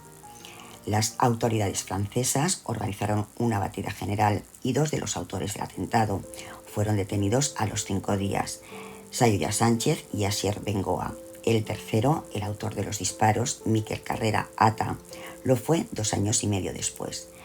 Las autoridades francesas y españolas no tenían duda de que el autor solo podía ser un jefe de ETA, porque un militante no hubiera osado asesinar en Francia, por lo que solo podían ser Garicoiz Azpiazu, Cherokee o Ata, y la policía científica determinó que había sido Ata. Tras ser detenido en 2010, fue condenado en Francia a cadena perpetua revisable. Precisamente la detención de Ata en mayo de 2010 facilitó el fin de ETA, pues era su último jefe militar y además partidario de seguir atentando. Ata contradecía a la izquierda abertzale, que desde diciembre de 2006, tras el atentado de ETA en Barajas, reclamó a la banda que cesara. El 7 de marzo de 2008, Isaías Carrasco, exconcejal del Partido Socialista en Mondragón, fue asesinado en su localidad natal, precisamente Mondragón. El atentado se produjo a las 13:30 horas, cuando el exconcejal socialista se encontraba montado en su coche, aparcado frente a la portería de su domicilio, y se disponía a ir a trabajar a su puesto de cobrador de peaje en la AP1 a la altura del municipio de Vergara. El etarra Beinat Aguinagalde, que iba a cara descubierta y con barba postiza, se acercó al vehículo y a 1,5 metros de distancia abrió fuego, 5 disparos, causándole heridas en el tórax, hígado, abdomen superior, cuello, muñeca y antebrazo, para luego escapar en un todoterreno gris con la matrícula doblada, en el que le esperaba otro terrorista. A los pocos segundos de salir de casa, Ángeles, su esposa, y su hija Sandra oyen desde el interior de la vivienda lo que creyeron eran cohetes. Ángeles decide bajar para ver qué ocurre y su hija se asoma a la ventana, desde donde ve cómo su padre sale del coche malherido y cae al suelo mientras un hombre que porta un arma sale corriendo. A las 13:50 horas, el exedil ingresó en el hospital de Mondragón y tras 2 paradas cardiorrespiratorias, los médicos certificaron su defunción a las 14:40 horas. La consecuencia más inmediata del atentado fue la suspensión de la campaña electoral. Esto fue acordado por José Luis Rodríguez Zapatero y Mariano Rajoy en una llamada telefónica. Tras la misma, ambos condenaron el atentado. ETA está más acorralada que nunca. Cada vez que las fuerzas de seguridad descabezan la organización, más difícil les es reestructurarla. Y el 20 de mayo de 2008 es detenido en Burdeos, Francia, Francisco Javier López Peña, Thierry, jefe militar de la banda y considerado número 1 de ETA. Francisco Javier López Peña, conocido como Thierry, un tipo cruel, despiadado y muy violento, es considerado por la policía española como el responsable de que ETA decidiera romper en 2007 la tregua iniciada el 22 de marzo de 2006. El Ministerio del Interior también le señala como la persona que decidió perpetrar el atentado de la T4 de Barajas. El 2 de agosto de 2008, Ignacio de Juanachaos, aquel que celebraba los atentados donde morían niños, sale de prisión tras 21 años de condena y después de 3 huelgas de hambre. El 17 de noviembre de 2008 es detenido el máximo responsable del aparato militar de ETA, Miquel Garicoiz Aspiazu, alias Cherokee, junto a su compañera Leire López Zurutuza, en la localidad francesa de Cauterets, un asesino con 22 causas pendientes en los 6 juzgados centrales de instrucción de la Audiencia Nacional, entre las que destacaban el asesinato de los 2 guardias civiles en Capbretón y el atentado en la T4. Cherokee se curtió en la Kale Borroka durante los últimos años de los 90 y se estrenó en ETA incorporándose al comando Olaya, que se mantuvo activo en la provincia de Vizcaya entre noviembre de 2001 y septiembre de 2002. A pesar de los pocos meses transcurridos, ese comando es responsable de varias acciones, entre ellas el asesinato del juez José María Lidón y el atentado contra Eduardo Madina. Se sospecha que fue Cherokee el terrorista que descerrajó varios disparos contra el magistrado. Adiestrado por Soledad Iparraguirre Anboto, la jefa etarra compañera sentimental del jefe del aparato político, Mikel Albitzu Antza, pronto se puso a las órdenes directas del entonces responsable de la estructura militar de la banda, Gorka Palacios, y fue su detención al año siguiente lo que propició el ascenso de Cherokee. Afortunadamente, aquel 17 de noviembre de 2008 se puso fin a su carrera militar.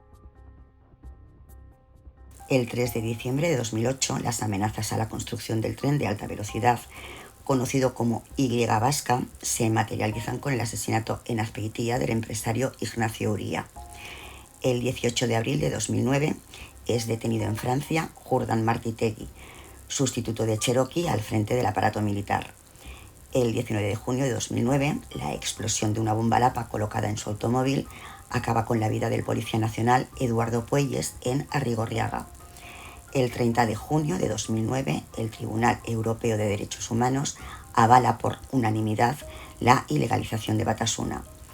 El 29 de julio de 2009, a las 4 de la madrugada, ETA atenta en Burgos contra la casa cuartel de la Guardia Civil. El atentado destrozó por completo el edificio, dejó un saldo de más de 60 heridos y se calificó de milagro la ausencia de fallecidos. El atentado pudo llegar a ser una masacre, ya que los etarras confundieron la hora del reloj detonador y lo programaron para las 4 de la madrugada en vez de las 4 de la tarde como era su intención. En el caso de no haberse equivocado, mucha gente podría haber sido afectada fatalmente por la explosión al encontrarse la furgoneta bomba con 700 kilos de amonal en una zona de paso de peatones. La detonación dejó un cráter de unos 6 metros de diámetro y 1,80 metros de profundidad. La fuerza de la explosión llegó a 600 u 800 metros de distancia. Los autores del atentado fueron Daniel Pastor, Beatriz Echevarría e Íñigo Zapirain, miembros del comando Otazúa. Al día siguiente, el 30 de julio, ETA asesinó a 2 guardias civiles en Palma Nova, Calviá, Baleares, con una bomba lapa. El 16 de marzo de 2010, ETA asesinó al policía francés Jean-Serge Nerin tras un tiroteo con 3 presuntos etarras que intentaban robar en un concesionario de coches. Fue el último asesinato de ETA. En cuanto a los GAL, el grupo parapolicial que practicó terrorismo de Estado o guerra sucia contra ETA y su entorno entre 1983 y 1987, durante los 2 primeros gobiernos de Felipe González y que se probó judicialmente, estaba financiada por altos funcionarios del Ministerio del Interior y que, por supuesto, tuvo sus consecuencias políticas y judiciales, ya descubriremos toda la oscura historia que los rodea en un próximo programa, no sé, tal vez en un par o 3 de meses, porque además quiero hacerlo directamente con un invitado. Y otro oscuro y a su vez dramático episodio, y que posiblemente cargo de razones a los que en la década de los 70 veían a ETA como la solución para acabar con cualquier vestigio de la dictadura, fue el asalto armado a un bufete de abogados laboralistas de izquierdas por 3 ultraderechistas la noche del 24 de enero de 1977, asesinando a 5 personas e hiriendo a otras 4. Una historia que tendrá su propia historia entre bambalinas. Otro punto importante sobre ETA, y que tal vez no todo el mundo sepa, es que ante la presión policial, en 1992 cambió de estrategia y nacieron los comandos X, encargados de la Kale Borroka, las juventudes violentas de Jarray, en su mayoría jóvenes con poca preparación académica, más violentos y muy fanatizados, y donde se curtieron muchos terroristas como Ata. Y también nacieron los comandos Y, destinados a cometer pequeños atentados. El objetivo de ETA no era otro que la sensación de violencia, lejos de disminuir, aumentase, pese a disponer de menos comandos operativos. En cuanto a los escoltas, que también sufrieron el terror y en demasiadas ocasiones murieron junto a su escoltado, nada se dice de ellos, nada se recuerda, más que cuando se recuerda la muerte de quien fue el objetivo de la banda. Y los infiltrados, esos hombres que se jugaron la vida infiltrándose en la banda, contribuyendo con ello a la desarticulación de la organización y que fueron debilitándola. El más famoso sin duda es Lobo, que a día de hoy, con la organización etarra supuestamente desaparecida, sigue siendo un objetivo a eliminar. Lobo tendrá también su propia historia entre bambalinas. He querido dejar para el final el atentado que se llevó la vida del exgobernador de Guipúzcoa el 29 de julio del año 2000. Me refiero al socialista Juan María Jáuregui, figura clave en la investigación del caso Lasa Zabala y que desembocó en el encarcelamiento de su antecesor en el cargo, Julen Elgorriaga, y del general Enrique Rodríguez Galindo. El asesinato se produjo hacia las 11:30 de la mañana, cuando Jáuregui, de 49 años, casado y con una hija, conversaba con su amigo y director de informativos de la televisión vasca, Jaime Otamendi, en una céntrica cafetería de la localidad. 2 terroristas se le acercaron por la espalda, le dispararon 2 tiros en la nuca y huyeron por la puerta principal. El exgobernador, que no llevaba escolta, quedó tendido en el suelo.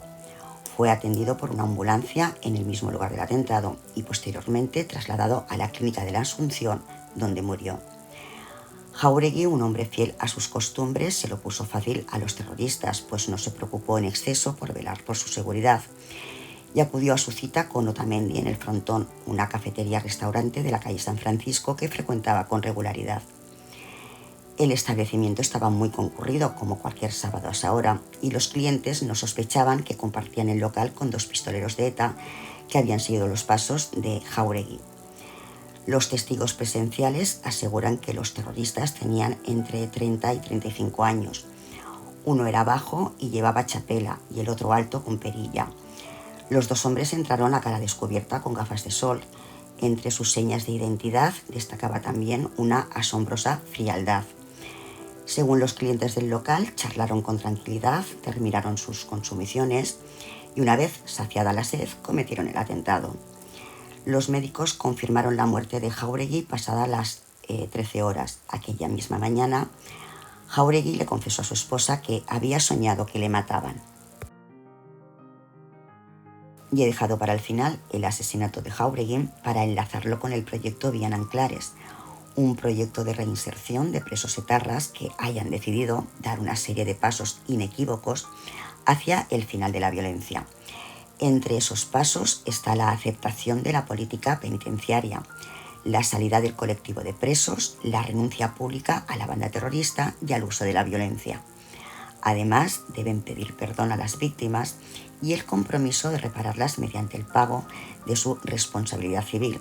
Y un requisito importante es la colaboración con la justicia para luchar contra el terrorismo. Recibe su nombre de la cárcel alavesa de Nanclares de Oca, donde surgió el proyecto. Y entre esas víctimas y esos terroristas están el periodista Gorka Landaburu y la esposa de Juan María Jáuregui. Yo creo en la reinserción, por supuesto que sí, pero cuando hay un arrepentimiento sincero y una petición de perdón igual de sincera. Y así como es absolutamente respetable la decisión de algunas víctimas de tomar la vía en Nanclares y dar esa segunda oportunidad, es igualmente respetable la decisión de otras víctimas de no perdonar y no creer en ese arrepentimiento ni en esa reinserción. Nadie puede meterse en el dolor ajeno, aún menos sentirlo. Estos monográficos de ETA he pretendido que sean un homenaje especialmente a todas las víctimas. No han salido todas, son muchísimas, 853 víctimas. Y además, como sabéis, que quedan más de 300 crímenes por resolver. Pero sí que he intentado al menos, como acabo de deciros, hacer un homenaje a todas esas víctimas, a todas las familias de esas víctimas y sobre todo que no se olvide lo que ocurrió. Y por eso, para cerrar el capítulo de hoy, voy a poneros un audio. Recordaréis que desde el primer programa he insistido mucho en lo de no olvidar nuestro pasado y que son muchos los jóvenes que ni siquiera saben qué era ETA, quién era Miguel Ángel Blanco o desconocen los atentados de Hipercor, de la Casa Cuartel de Zaragoza. En definitiva, no tienen ni idea de lo que ocurrió en nuestro país en los últimos 50 años. Y para muestra, este audio. Buenas tardes. Buenas tardes. Hola, bueno, buenas tardes. Hoy vamos a dar una clase muy especial, ¿vale? No va a ser nuestra clase normal de justicia restaurativa, sino que tenemos a Iñaki García Arrizabalaga. Es profesor en el Departamento de Marketing de la Universidad de Deusto. Podemos decir que es un gran luchador incansable por la paz. No os doy más detalles porque quiero que sea él el que os cuente todo. Bienvenido, Iñaki. Muchas gracias, Esther. Y nada, espero que disfrutéis mucho de la clase de hoy. Muy bien, buenas tardes, ¿qué tal estáis? Bien. ¿Alguien, por cierto, sabe quién es o le suena el nombre de Miguel Ángel Blanco? ¿Os suena? ¿Alguien? ¿Sí? ¿Quién era Miguel Ángel Blanco? O sea, reconozco, o sea, me acuerdo de que, bueno, no me acuerdo, que lo hemos dado alguna vez que fue alguien que se secuestró durante mucho tiempo, ¿no? Y que luego, pero no recuerdo quién era específicamente. Vale, alguien secuestrado durante mucho tiempo. ¿Alguien más? ¿Alguien más recuerda quién era Miguel Ángel Blanco? Era un político del PP, ¿no? Un político del PP. Bien, ¿querías decir algo? Yo era pequeño, pues yo tengo más de 21, de 28. Y me acuerdo que estaba en la playa, si no recuerdo mal, y le tenían secuestrado. Estábamos esperando días hasta ver qué pasaba con él. ¿Cuántos no tenéis ni idea, no sabéis qué es lo que pasó en Hipercor? No sabéis. Pusieron un coche bomba. ¿Y acabó con la vida de cuántas personas? ¿Sabes, más o menos? Unas 60 o así, ¿no? 60 personas. No, fue el atentado más mortífero de la historia de ETA y murieron asesinadas 21 personas. Bien, mirad, yo os voy a contar una historia. ¿Cuántos años tenéis vosotros? 21. 21. Una historia que me ocurrió cuando yo tenía 19 años. Y un día, hace mucho ya, el 23 de octubre de 1980, yo estaba en clase, a las 8 de la mañana. Me acuerdo perfectamente, clase de Derecho Laboral. De repente llamaron a la puerta de clase, toc, toc, toc. Oiga, que el cadáver de su padre está en el Monte Ullía, un monte cerca de casa. Subimos al Monte Ullía, llegamos a la cima y ahí al fondo se veía un bulto tapado con una manta. Nos acercamos, levantamos la manta y ahí estaba sentado en el suelo, con las manos atadas en la espalda y con un tiro en la cabeza, el cadáver de mi padre. ¿Qué había pasado? Pues que mi padre había sido secuestrado y asesinado por una escisión dura de ETA. Aquello fue muy duro, muy duro. Y yo me convertí en una máquina auténtica de odiar a todo lo que viniera de ese mundo, ¿no? Y dije, no, efectivamente, no puedo darles esa otra victoria. O sea, yo no puedo crecer y seguir manteniendo este odio, porque el primer perjudicado de odiar soy yo mismo. Y empezamos a trabajar por la paz y la convivencia en la sociedad vasca. Bien, yo estuve trabajando desde el año 86 aproximadamente hasta el año 97, el año de Miguel Ángel Blanco. Yo creo que fue un año que marcó un antes y un después en la movilización de la sociedad contra el terrorismo.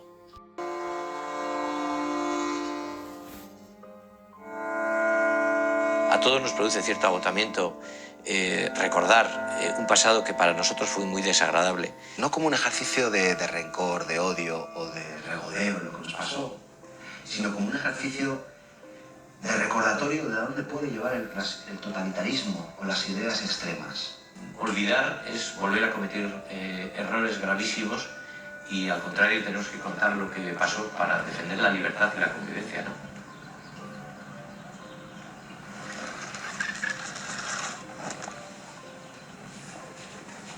Qué duro, ¿verdad? Qué duro. Pues es una historia real. Dura, muy dura. Pero pasó de verdad. Y yo la viví. ¿Cuántos no conocíais esta historia?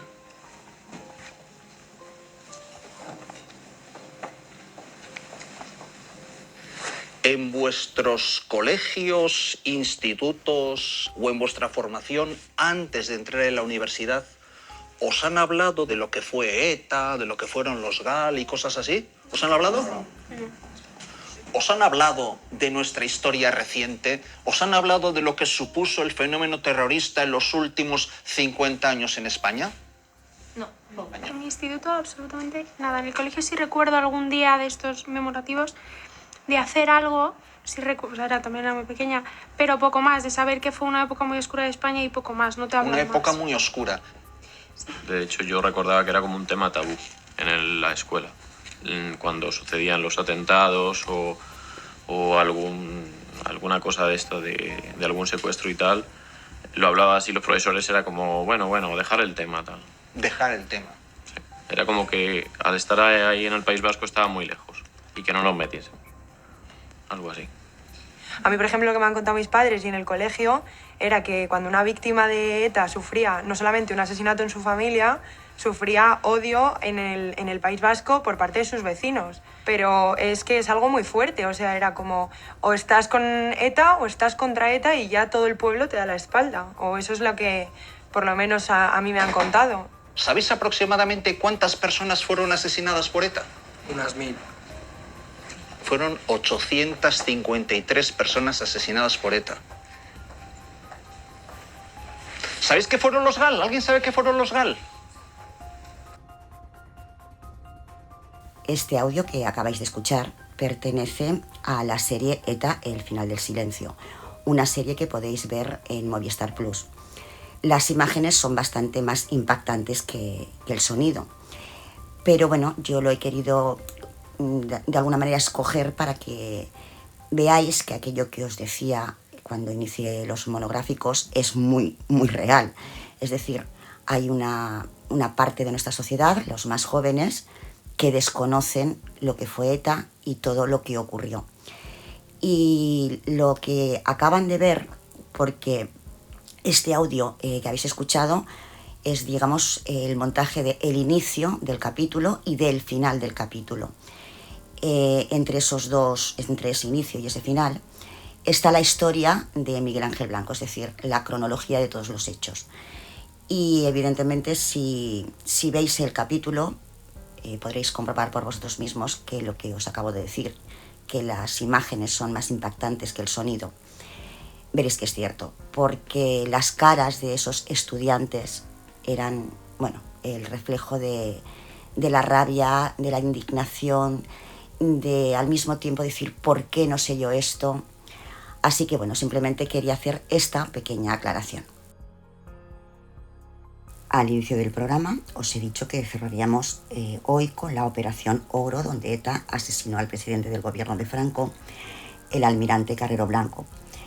Pero como habéis comprobado, el contenido del episodio ha sido mucho y tampoco quiero alargar el programa demasiado, así que aprovechando que la próxima semana estrenamos Historia con invitado, donde nos acompañarán Jero Gómez del canal en YouTube Arcadia Zona 51 y Raúl Cassini del programa de iVox Turno de Noche, y con los que hablaremos de la otra operación Ogro, donde la CIA y Henry Kissinger tuvieron mucho que ver. Iniciaré el programa con el apartado con el que quería cerrar el episodio de hoy. Y ahora os dejo con la corresponsal, que ha viajado nada menos que a Salem para ser testigo de los acontecimientos que derivaron en los famosos juicios contra las brujas de Salem. Yo de vosotros no me lo perdería, os vais a sorprender con detalles muy poco conocidos. Os espero después para despedirme de vosotros. La historia entre bambalinas con María Barbancho, donde se cuenta la historia sin juicios ni prejuicios.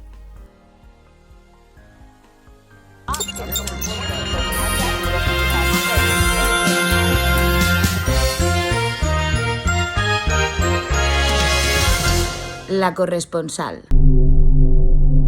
Muy buenas noches, bambalinos. Esta semana vamos a ser testigos de los acontecimientos que desembocaron en la persecución, enjuiciamiento y ejecución de personas completamente inocentes, pero que, sin embargo, fueron acusadas de brujería. Para situar a los bambalinos en el contexto histórico, los juicios de las brujas de Salem comenzaron durante la primavera de 1692, después de que un grupo de niñas en la pequeña ciudad de Salem, Massachusetts, afirmaran estar poseídas por el diablo y acusaran a varias mujeres locales de brujería. Pero, para poder entender cómo fue posible que algo tan terrible ocurriera, hay que viajar un poco más atrás en el tiempo. Y me explico. La creencia en lo sobrenatural y específicamente en la práctica del diablo de dar a ciertos humanos, es decir, las brujas, el poder de dañar a otros a cambio de su lealtad, había surgido en Europa ya en el siglo XIV y estaba muy extendida en la Nueva Inglaterra colonial. Y los habitantes de Massachusetts eran en su mayoría descendientes de aquellos colonos del Mayflower, aquel barco en el que en 1620 un grupo de colonos europeos, conocidos como peregrinos, hicieron su viaje desde Inglaterra a lo que hoy es Massachusetts. Y aquella llegada de los peregrinos supuso la fundación de la primera colonia británica con éxito en lo que hoy es Nueva Inglaterra, embrión del futuro Estados Unidos y la celebración del primer Día de Acción de Gracias. Era el 11 de noviembre de 1620 cuando aquellos colonos tocaban tierra después de 66 días atravesando un océano Atlántico que no se les mostró muy apacibles, digamos, no mostró su mejor cara durante la larga travesía. También es verdad que no era el primer navío inglés que arribaba a las costas americanas, ni la primera colonia que se fundó en aquel territorio. Sin embargo, la llegada de este centenar de personas, compuesto por una mezcla de puritanos ingleses, conocidos como los Pilgrims o Padres Peregrinos, un grupo religioso inglés formado a finales del siglo XVI y que, descontentos con el ambiente político-religioso en su país, entre católicos y protestantes, decidieron emigrar primero en 1609 a Leiden, Holanda, y luego al Nuevo Mundo. Los que llegaron en el Mayflower y de aventureros y comerciantes decididos a buscarse la vida en el nuevo continente, ha pasado a ser uno de los momentos importantes en la historia de Estados Unidos. Entonces, bambalinos, entenderéis que con ellos se trajeron también pues sus supersticiones, sus miedos y bueno, se lo transmitieron obviamente a sus descendientes, ¿no? Además, las duras realidades de la vida en la comunidad puritana rural de Salem, actualmente Danvers, en ese momento incluían las secuelas de una guerra británica con Francia en las colonias americanas en 1689, una reciente epidemia de viruela, temores de ataques de tribus nativas americanas vecinas y una prolongada rivalidad con la comunidad más próspera de la ciudad de Salem. En medio de estas tensiones latentes, los juicios por brujería de Salem se verían alimentados por las sospechas y el resentimiento de los residentes hacia sus vecinos, así como por su miedo a los forasteros.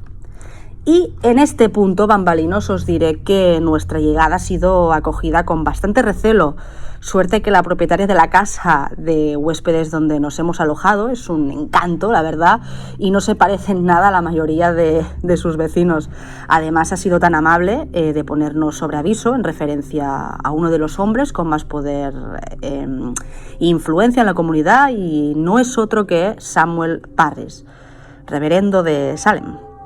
Tanto es así que, a pesar de que hemos venido vestidos con el atuendo propio de la época, para esta comunidad tan puritana son excesivamente descocados, y por nuestro bien y para evitar que nos acusen de brujas, hemos cambiado nuestros ropajes por otros más apropiados para este rincón del mundo. Entre nosotros somos puritanos total y absolutamente ahora mismo. Un rincón del mundo donde el puritanismo y la ignorancia han convertido la convivencia en un auténtico infierno. Y nunca más apropiado, pues, a medida que una ola de histeria se extendía por todo el Massachusetts colonial, un tribunal especial se reunió en Salem para escuchar los casos. La primera bruja condenada, Bridget Bishop, fue ahorcada en junio. Otras 18 personas, en su mayoría mujeres, siguieron los mismos pasos de Bishop en Salem, mientras que unos 150 hombres, mujeres y niños fueron acusados durante los meses siguientes. En septiembre de 1692, la histeria había comenzado a remitir y la opinión pública se volvió contra los juicios. Pero, ¿cómo se desarrollaron los hechos?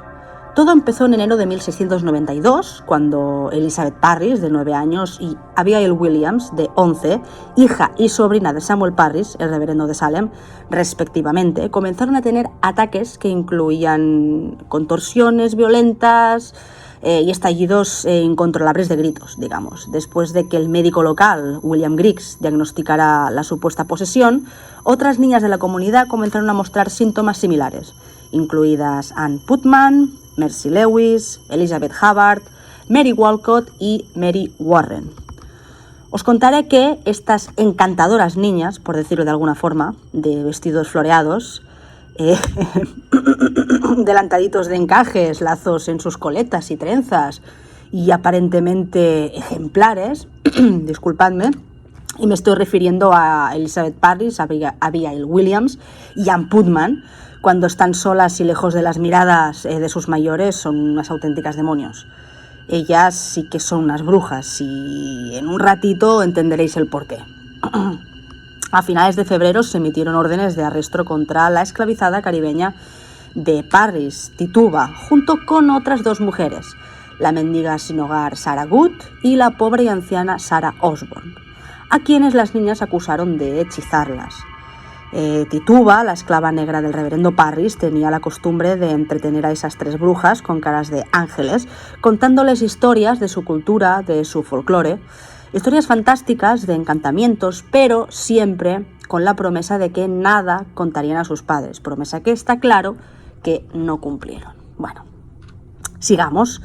Las 3 acusadas fueron llevadas ante los magistrados Jonathan Corwin y John Hathorne e interrogadas incluso cuando sus acusadores aparecieron en la sala del tribunal, en una gran exhibición de espasmos, contorsiones y gritos. Un auténtico espectáculo, creedme, aunque eso sí, con un poder de convicción brutal. No os podéis imaginar cómo la gente que asiste a las vistas judiciales abandonan la sala, aterrados y creyendo que pueden ser poseídos, pero realmente, si lo contemplaran con nuestros ojos, se darían cuenta de que no se trata más que una engañifa, un truco malo de ilusionista. Pero evidentemente, desde su mentalidad, estamos en el siglo XVII, la interpretación de las niñas es tan exageradamente dramatizada que es lógico que se crean sin género de duda que las pequeñas están hechizadas y que las acusadas se sirven de sus poderes diabólicos para atormentarlas mientras las juzgan. Aunque Good y Osborne negaron su culpa, Tituba, sabedora de que, si la condenaban a muerte, su esposo, esclavo como ella, también acabaría en la horca, confesó lo que aquel tribunal inquisitorial quería escuchar y, probablemente, buscando salvarse, afirmó que había otras brujas actuando junto a ella al servicio del diablo contra los puritanos. A medida que la histeria se extendía por la comunidad y más allá del resto de Massachusetts, se acusó a otras personas, incluidas Martha Corey y Rebecca Nurse. ambas consideradas miembros respetables de la Iglesia y la comunidad, y también a la hija de Sarah Good de solo 4 años, una auténtica barbaridad. Como Tituba, varias brujas acusadas confesaron y acusaron a otras, y los juicios pronto comenzaron a abrumar el sistema de justicia local. En mayo de 1692, el gobernador recién nombrado de Massachusetts, William Phips, ordenó el establecimiento de un tribunal especial de Oyer para escuchar y terminar para decidir sobre casos de brujería en los condados de Suffolk, Essex y Middlesex. O sea, realmente se les fue de las manos. Aunque el reverendo Cotton Mather había advertido sobre la dudosa veracidad de la evidencia paranormal, sus preocupaciones fueron desatendidas en gran medida durante los juicios de las brujas de Salem. Increase Mather, presidente de la Universidad de Harvard y padre de Cotton, se unió más tarde a su hijo para instar que los estándares de evidencia para la brujería debían ser iguales a los de cualquier otro crimen, y concluyó que sería mejor que 10 presuntas brujas pudieran escapar que una persona inocente sea condenada. En medio del menguante apoyo público a los juicios, el gobernador Phips disolvió el tribunal de Oyer y Terminer en octubre, lo que hemos comentado antes, y ordenó que su sucesor ignorara las pruebas paranormales. Los juicios continuaron con una intensidad menguante hasta principios de 1693, y para entonces May Phips había indultado y puesto en libertad a todos los que estaban en prisión acusados de brujería. En enero de 1697, el Tribunal General de Massachusetts declaró un día de ayuno por la tragedia de los juicios de las brujas de Salem. Más tarde, el tribunal consideró que los juicios eran ilegales y el juez principal, Samuel Sewall, se disculpó públicamente por su papel en el proceso. Sin embargo, el daño a la comunidad persistió incluso después de que la colonia de Massachusetts aprobara una ley que restableció el buen nombre de los condenados y proporcionó restitución financiera a sus herederos en 1711. No sé hasta qué punto aquella restitución financiera suplió el inmenso dolor que aquellos juicios ocasionaron a las familias de los acusados y de los ejecutados. De hecho, el legado vivido y doloroso de los juicios de brujas de Salem perduró hasta bien entrado el siglo XX, cuando el dramaturgo Arthur Miller, uno de los maridos de Marilyn Monroe, dramatizó los acontecimientos de 1692 en su obra de 1953, El Crisol, que a su vez el dramaturgo utilizó como alegoría de la caza de brujas anticomunista dirigidas por el senador Joseph McCarthy en la década de 1950. Dos detalles sobre el juicio de Salem, posiblemente el juicio más mediático del siglo XVII, y es que no había cadenas de televisión, emisoras de radio y mucho menos redes sociales. ¿Os imagináis Twitter durante el juicio? ¿O tener un móvil? Imaginemos. Y hablando de móvil, lo hemos tenido que guardar bien oculto entre nuestras ropas en la maleta, porque llevarlo encima cuando han estado juzgando y ejecutando a gente acusados de brujería, como que no. No era la opción más inteligente, porque si no, no volvemos. Nos quedamos ya en la época. Pues como os decía, se dieron dos hechos que son muy curiosos. Uno de ellos es que el padre de Ann Putman fue el que le decía a su hija a quien debía acusar de brujería. ¿La razón? Venganza, envidia, ni idea. Pero buena persona el señor Putman, pues a mí me da que no lo es. Y el otro es que aquel juicio en la actualidad sería imposible e impensable. Y en el caso de que algo parecido ocurriese, sería llevado a la Corte Internacional de Justicia de las Naciones Unidas, por lo menos. Y os preguntaréis por qué. Muy simple, los acusados no tenían derecho a defensa, solo podían confesar y además confesar lo que el tribunal inquisitorial quería escuchar. Y aunque el Nuevo Mundo no estaba instaurada la Inquisición, sí es verdad que el juicio fue un juicio inquisitorial y doy fe de ello. Y se me olvidaba esto que os voy a contar, si no fuese por el enorme drama que esconde, sería para reírse a carcajadas. Muchos de los acusados, mientras los juzgaban o esperaban a ser juzgados o ejecutados, eran encarcelados en mazmorras insalubres donde los encadenaban en base a la creencia que, como eran seres endemoniados, podían tener la capacidad de escapar de la celda y embrujar a los carceleros. La verdad es que a día de hoy, siglo XXI, bastante absurdo, ¿no? Principalmente porque si realmente tuvieron esos poderes demoníacos, las cadenas no serían un impedimento, pudiendo liberarse gracias a esos poderes otorgados por Satanás. Vaya, lo vemos en películas, ¿no? Es un poco peliculero todo esto. En esas mazmorras muchos murieron incluso antes de ser condenados. Y en un esfuerzo por explicar de manera científica los extraños síntomas sufridos por los residentes, hechizados, digamos, entre comillas, de Salem, un estudio publicado en la revista Science en 1976 citó el hongo cornezuelo que se encuentra en el centeno, el trigo y otros cereales, alimentos básicos muy comunes entre la gente de Salem. Bueno, de la gente de aquellos años en realidad, básicamente.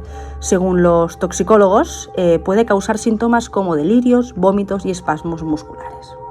Ya empezamos a encontrar poco más de explicación.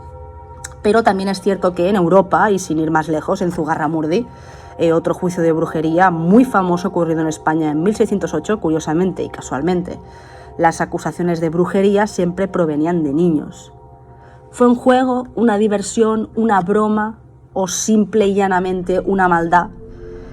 ¿Y qué fue del reverendo Parris, de su hija, de su sobrina y de Ann Putman, los principales instigadores y acusadores de aquella caza de brujas? Y nunca pudo ser más apropiado ese dicho. Eso, bambalinos, ya será otra historia, si no nos alargaríamos muchísimo, así que hasta la próxima semana, la corresponsal desde Salem en el año 1692 para la historia Entre Bambalinas.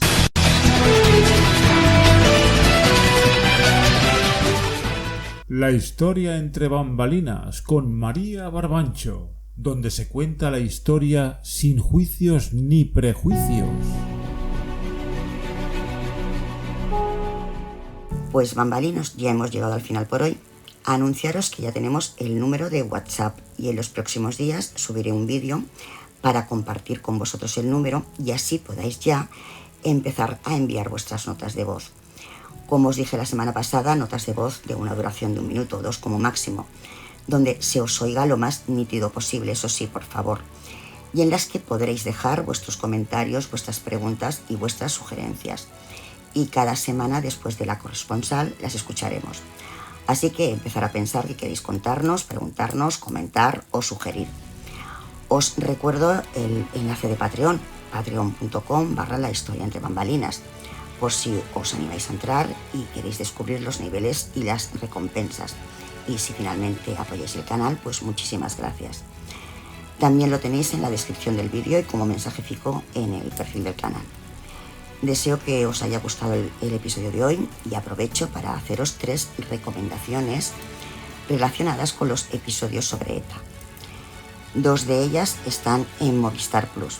Una es una película, Maixabel, de la directora Iciar Boyain, y está protagonizada por Blanca Portillo y Luis Tosar, y está basada en hechos reales, el asesinato de ETA de Juan María Jáuregui, del que os acabo de hablar, y también de la historia de Maixabel Lasa, su viuda, una de las primeras víctimas que accedieron a entrevistarse con los victimarios en la cárcel. La otra recomendación es una serie documental de Jon Sistiaga, también en Movistar Plus, ETA, el final del silencio. Y ya que estamos, una tercera recomendación de la misma plataforma, la serie La línea invisible, dirigida por Mariano Barroso, protagonizada entre otros por Àlex Moner, Ana Castillo y Antonio de la Torre, que por cierto hace de un Melitón Manzanas de lo más real, y que recrea los comienzos de ETA a finales de la década de los 60, y en las que Àlex Moner interpreta el papel de Xavi Echevarrieta, el autor del primer asesinato de ETA, el del guardia civil de tráfico José Pardines. Y ya por último, la última recomendación es de la plataforma Amazon Prime, la serie documental El desafío ETA, que narra la historia de la banda terrorista desde su primer asesinato en 1968 hasta su disolución en 2018, así como la lucha del gobierno español y la Guardia Civil contra ella, y que incluye testimonios inéditos e imágenes nunca antes vistas, además contada por personajes reales en primera persona. Yo la he visto y me ha gustado muchísimo. Además, de esa serie he cogido muchísima información. Además, incluye extensas entrevistas a los expresidentes del gobierno, a Felipe González, José María Aznar, José Luis Rodríguez Zapatero y Mariano Rajoy. Una serie totalmente recomendable, de verdad, igual que las 3 recomendaciones anteriores. Y ahora sí, nos vamos. No dudéis en dejar vuestra opinión en el cajón de comentarios de YouTube y también podéis hacerlo en el perfil del canal en Twitter. También os agradeceré que deis al like y lo compartáis en vuestras redes sociales. Y si nos acabas de descubrir, pues yo te animo a que te suscribas y a que te sumes a la familia Bambalina. Recordaros también que la historia entre bambalinas está en iVoox, Instagram, Facebook y Twitter. En 7 días nos encontramos de nuevo aquí, Bambalinos, en vuestro canal. La historia entre bambalinas. Y no olvidéis que nuestra cita es los martes a las 10:30 de la noche. Os deseo a todos una muy feliz semana y mientras tanto os digo lo de siempre. No olvidéis vivir y disfrutar de vuestra propia historia.